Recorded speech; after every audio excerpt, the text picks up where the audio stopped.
நிறைய நாள் ஃப்ரெஞ்சு மொழியை பற்றி எதுவுமே நான் உங்களுக்கு சொல்லித்தரையில. கிறிஸ்மஸ், நியூ இயர், என்னுடைய பிறந்த நாள் என்று சொல்லி ஒரே கொண்டாட்டத்துக்குள்ளே போயிட்டுது.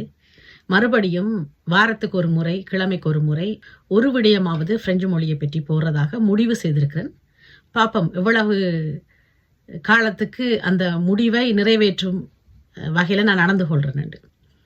இன்று நாங்கள் பார்க்க போகிற விடயம் டெசேர், டெசேர், டெசேர், டெசேர். இது எங்கு மாறுபடுது என்று சொன்னால், ஒரு எஸ் 2 எஸ் என்ற வகையில் டெசேர் என்றால் 2 எஸ்ஸும், டெசேர் என்றால் 1 எஸ்ஸும் என்ற வகையில் மாற்றமடையுது. எழுதும் பொழுது ஒரே மாதிரி எழுதுவோம். எஸ் 1ஆக 2ஆக வரும் பொழுது உச்சரிப்பு மாற்றம் வருது.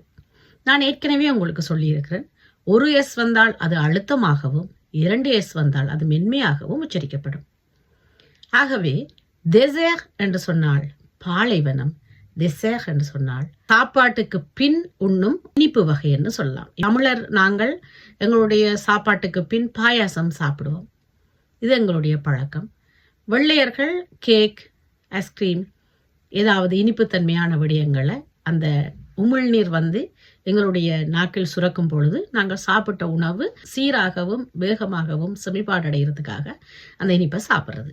ஆகவே இந்த டெசேரையும் டெசேரையும் உச்சரிக்கும் போது நிறைய தவறுகள் விடுறோம். நானும் பல முறை விடுறேன். எனக்கும் இந்த எஸ் உச்சரிக்கும் பொழுது வேகமாக பேசிக்கொண்டிருக்க நான் அந்த பிள்ளையை விடுறேன். நான் டெசேரா டெசேரா என்று சொல்லி நான் யோசிக்கிறேன். ஆகவே டெசேருக்கு போய் டெசேர் சாப்பிடுவோமா, டெசேருக்கு போய் டெசேர் சாப்பிடுவோமா என்று சொன்னால் பாலைவனத்துக்கு சென்று இனிப்பான உணவு சாப்பிடுவோமா என்று ஒரு கேள்வி. இந்த டெசேருக்கும் டெசேருக்கும் வித்தியாசம் பாருங்க. அடுத்த முறை சந்திப்போம். வணக்கம்.